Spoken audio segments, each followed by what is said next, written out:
प्रमाणिक समाधान। गुरुवर नमोस्तु। आज पिता व पुत्र में विभिन्न विचारों के कारण सामंजस्य नहीं बन पाता, अतः दोनों में सामंजस्य बनाने का क्या उपाय है? बहुत अच्छा सवाल आपने खड़ा किया है।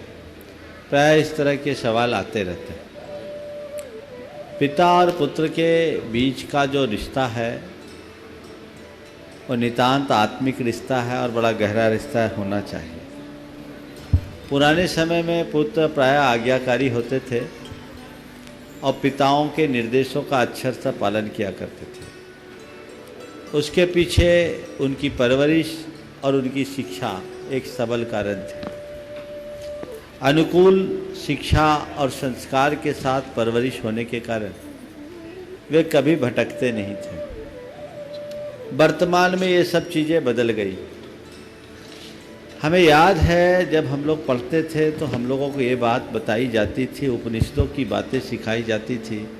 मातृदेवो भव, पितृदेवो भव, अतिथि देवो भव।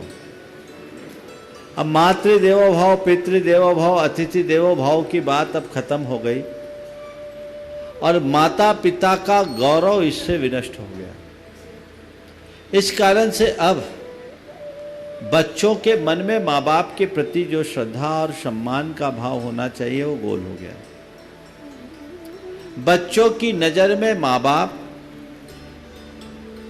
केवल उनको पढ़ाने लिखाने और उनके जेब खर्च देने के मशीन बन गए। मेरे पिता की ये जवाबदारी है, उनने मुझे पैदा किया है तो मुझे पढ़ाएंगे लिखाएंगे, मेरे खर्चे पानी की व्यवस्था करेंगे, मेरे मौज मस्ती की व्यवस्था करेंगे। और वो अनुकूल होता है तो बड़ा खुश होता है और नहीं होता है तो उसे बड़ी तकलीफ होती है। तो मतलब आज की स्थिति पिता की पिता जैसी न रह करके एक मस्खरे जैसी हो गई है। ये बड़ी गंभीर और चिंतनीय है। पिता का इतना अवमूल्यन शायद कभी नहीं हुआ होगा। दूसरी तरफ माता पिता भी अपनी संतान को संतान मानने की जगह एक एसेट मानना शुरू कर दिए। ये दोनों मानसिकता उचित नहीं। संतान को चाहिए कि वो माता पिता को माता पिता माने और उन्हें वो सम्मान दे जिसके वो हकदार है। उनके प्रति उसके हृदय में कृतज्ञता का भाव होना चाहिए। उनके उपकारों को उसे कभी विस्मृत नहीं करना चाहिए। उसे यह नहीं भूलना चाहिए कि मेरा एक एक बूंद खून मेरे माता पिता के कृपा के प्रसाद का फल है। और चाहे कितना भी पढ़ लिख जाए, कितना भी अपनी योग्यता को क्यों न निखार ले, संतान को ये समझना चाहिए कि हो सकता है ज्ञान में मैं भले आगे हूँ पर अनुभव में तो पिता का ही स्थान है, क्योंकि ज्ञान पुस्तकों से आता है और अनुभव जीवन से आता है। वो जीवन की पाठशाला में अनुभव पाए। तो माँ बाप के अनुभवों का लाभ संतान को बखूबी निभाना चाहिए, उठाना चाहिए। जो इसे समझते हैं वो माता पिता की कभी उपेक्षा नहीं करते और जैसे नहीं समझते हैं उनके माता पिता सदैव उपेक्षित रहते हैं। एक लड़का है मेरे संपर्क में, एक परिवार है जिनका बेटा हार्वर्ड यूनिवर्सिटी से पढ़ करके आया, वहां से मास्टर्स करके आया। पिता किसान, ज्यादा पढ़ा लिखा नहीं है, लेकिन वहां से पढ़ लिख कर आने के बाद भी देखिए संस्कार क्या बोलते हैं। वो कोई भी काम करने जाता है तो अपने पिता से परामर्श लेता है, कहता है पिताजी मेरे पास ज्ञान है, आपके पास अनुभव है, मैं ये मानता हूं कि ज्ञान से अनुभव का स्थान ऊंचा होता है। ऐसे लोग कभी विफल नहीं होते। इसलिए हमें बड़ों के अनुभवों का भरपूर लाभ उठाना चाहिए एक बात। और माँ बाप को या बड़े बुजुर्गों को ये चाहिए कि वे संतान की ऊर्जा, शक्ति और ज्ञान का आकलन करना शुरू करें। आखिरी तक अपने बच्चे को बच्चा मानने की भूल न करें। आपके समय में और आज के बच्चे के समय में बहुत अंतर आ गया। जो बातें हम लोगों ने 20 वर्ष की उम्र में सीखा, आज वही बातें बच्चा 10 साल की उम्र में सीख लेता है। तो अलग प्रकार का एक्सपोजर आजकल मिलता है। आज टेक्नोलॉजी बहुत एडवांस हो गई, ज्ञान विज्ञान की बातें बहुत बढ़ गई, तो कुछ चीज़ें हमें बच्चों की भी स्वीकार लेना चाहिए। एक सज्जन है, आईएएस ऑफिसर है, रिटायर्ड है। एक दिन अपने पोते को लेकर के मेरे पास आए। क्या बात है, देखिए क्या दृष्टिकोण होना चाहिए संतान के प्रति। उनका पोता 16 साल का, और पोते को लेकर के आए, पोते का परिचय दिया, महाराज ये मेरा ग्रैंडसन है, और बात करते करते कहे कि ये अभी मेरा गुरु बना हुआ है। गुरु बना हुआ है? मैंने क्या मतलब? बोला महाराज मैं मोबाइल के एप्लीकेशंस चलाना नहीं जानता था, सब इसने सिखाया। मैंने इससे सीखा और मुझे लगा इससे अच्छा और कोई मुझे सिखाने वाला नहीं होगा। दूसरों के सामने मेरा ईगो अड़ा आता था कि मैं एक आईएएस ऑफिसर होकर के मोबाइल के एप्लीकेशन चलाना कैसे सीखूं, पर ये मेरा पोता है, खेल खेल में मुझे सब सिखा दिया। और महाराज आज मैं ट्विटर भी यूज करता हूँ, फेसबुक भी यूज करता हूँ, व्हाट्सएप भी चला लेता हूँ, ये मेरे पोते ने मुझे सिखाया। ये एक दृष्टिकोण। अब अगर इसी की जगह किसी के पास कोई अच्छाई है और वो माँ बाप को बताता तू मुझे सिखाना चाहता है, तो ये बड़ा गड़बड़ होता है। कुछ पंक्तियां सुनाता हूं पुरानी और नई पीढ़ी के संदर्भ में। हरे भरे पके पीले पत्ते ने उगती कोपल से कहा। पके पीले पत्ते ने उगती कोपल से कहा, नहीं पहले बूढ़े ने युवा से कहा, ओहो इतना विशाल अनुभव, यह सब मैं तुम्हें सौंप दूं तो तुम 3 दिन में चौपट कर दोगे। यह मुझसे नहीं हो सकता। आखिर तुम्हें आता ही क्या है? जुमा 8 रोज कल ही तो तुम पैदा हुए थे। यह मुझसे नहीं हो सकता। पके पीले पत्ते ने उगती कोपल से कहा, बहन आराम से यहां रहो, खिलो और खेलो। पके पीले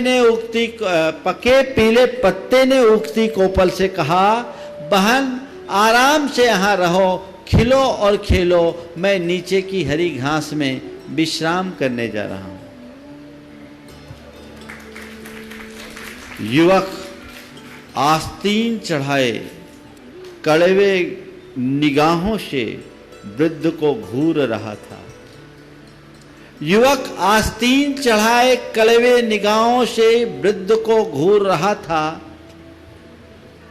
और कोपल अपने हृदय में प्यार का रस भरे नीचे की ओर उड़ते और गिरते हुए संध्याओं का इतिहास लिखा है। जीवन को ठीक किसने जाना। मैं समझता हूं इन पंक्तियों में सारा संदेश जो आज अपेक्षित है मिल गया। गुरुवर नमोस्तु। वास्तविक सत्य क्या है?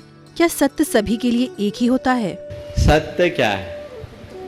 सत्य को कई तरीके से व्याख्यायित किया गया है।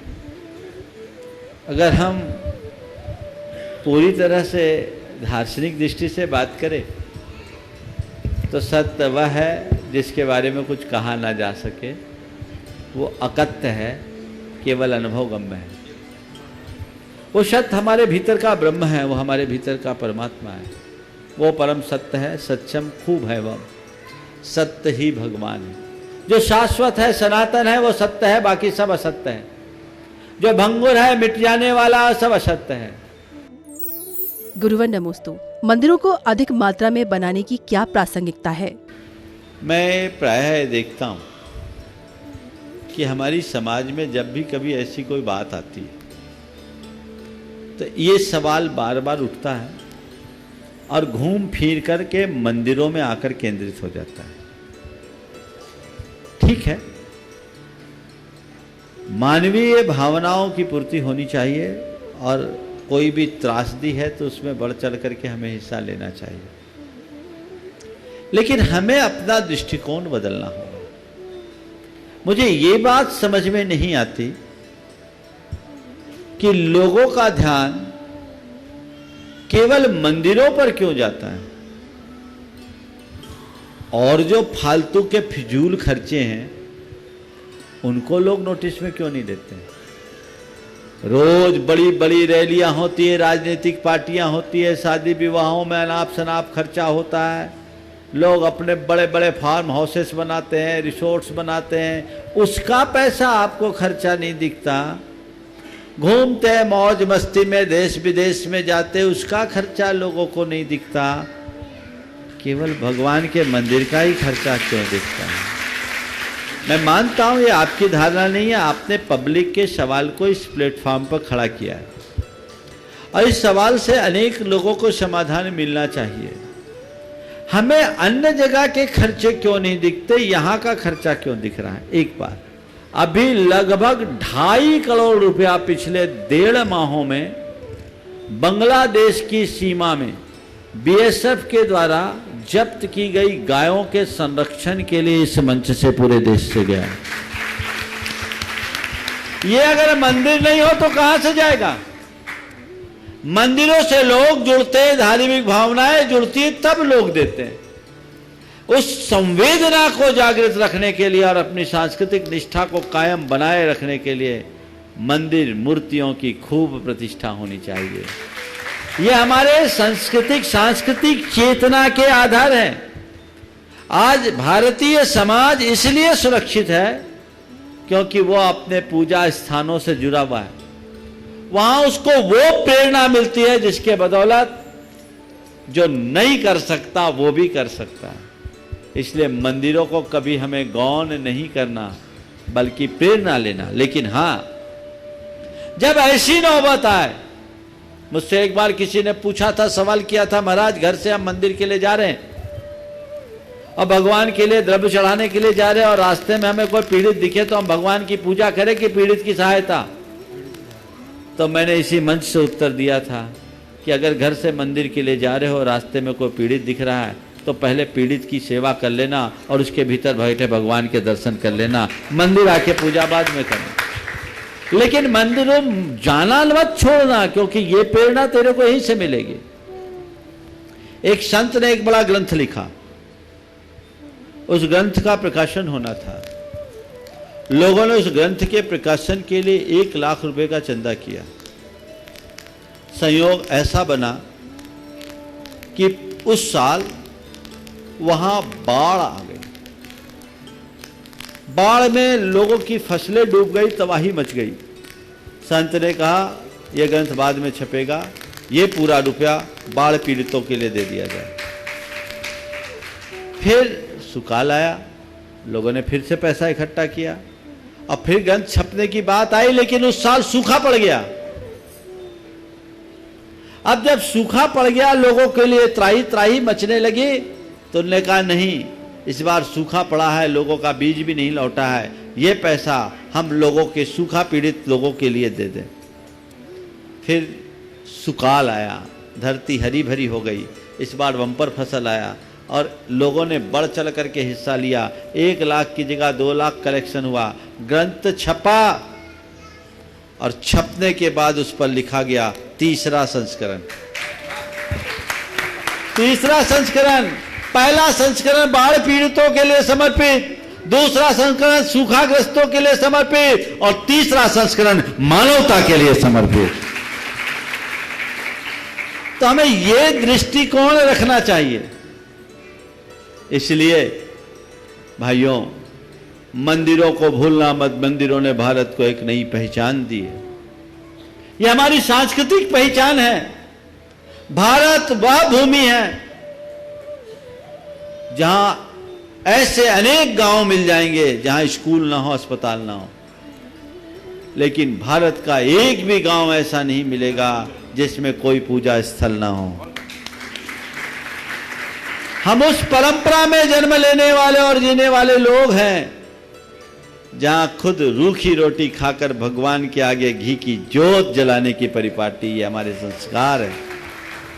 और वही परमात्मा से हम प्रेरणा लेते हैं और अपने जीवन को बदलते हैं।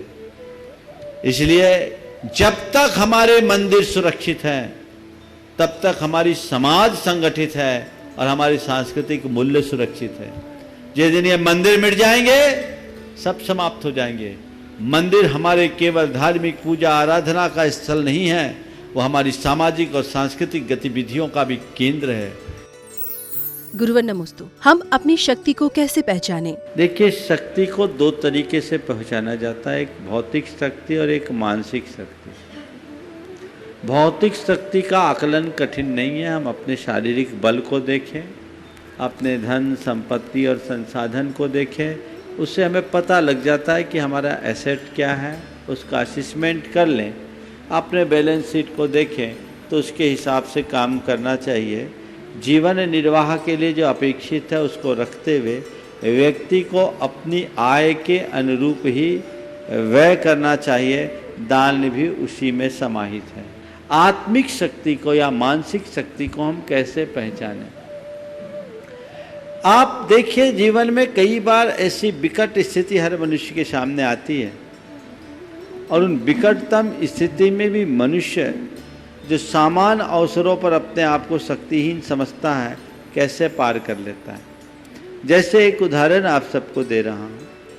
आपसे कोई 2 किलोमीटर पैदल चलने के लिए कहेगा, आप कहोगे हमारी वश की नहीं है। आपसे कोई 2 घंटे भूखे रहने का कहेगा, आप कहोगे हमारी वश की नहीं है। पर जब कभी सम्मेद शिखर की वंदना करने जाते हो, पैदल करके आते हो, कहाँ से वश की होती है? किस बात का प्रमाण? जो व्यक्ति 2 घंटे भूखे नहीं रह पाता, पर्यूषण के दिनों में 10 दिन का उपवास भी कर लेता, शक्ति कहाँ से आती है? शक्ति अंतर्निहित है, हम उसको आकलन करना नहीं जानते, उसका दोहन करना नहीं जानते। अभ्यास से शक्ति का विकास होता है। धीरे धीरे जो जो हम अपना अभ्यास बढ़ाएंगे, हमारी शक्ति विकसित हो जाएगी। तो क्रम से हम अपनी शक्ति को विकसित करने का प्रयास करें तो सारे सुपरिणाम अपने आप आ जाए। गुरुवर नमोस्तु। लोग अपने कार्य के लिए तो कर्ज ले लेते हैं, पर भगवान के लिए कर्ज लें तो क्या हानि है? हमारे शास्त्रों में लिखा है कि कर्ज लेकर न तो तुम भोग करना, न कर्ज लेकर दान करना। कर्ज लेना ही नहीं, जहां तक बने कर्ज लेने का काम ही न पड़े ऐसा प्रयास करो। और यदि कदाचित कर्ज लिया है तो उसे चुकाना अपना फर्ज महसूस करो। ये बात हमारे संस्कृति में है, जैन परंपरा में इस बात को विशेष रूप से बल दिया। आपने कहा दुनिया के लिए कर्ज लेते हैं, भगवान के लिए कर्ज ले लें। भगवान कहते तुम्हारे धन की हमें कोई ज़रूरत ही नहीं है, तुम केवल अपने फर्ज को समझ लो, कर्ज की ज़रूरत ही नहीं, तुम्हारी अर्जी लग जाएगी। भगवान के लिए अगर समर्पित करना है तो स्वयं की इच्छाओं को समर्पित करो। इच्छाओं को सफल बनाने के लिए भगवान की शरण में मत आओ, इच्छाओं को निर्मल बनाने के लिए भगवान के चरणों में आ जाओ। वहां कर्ज लेने की कोई जरूरत नहीं, वहां केवल अर्पण करने की जरूरत है। यदि वैसा अर्पण हमने कर दिया तो सब बातें अपने आप हो जाएगी।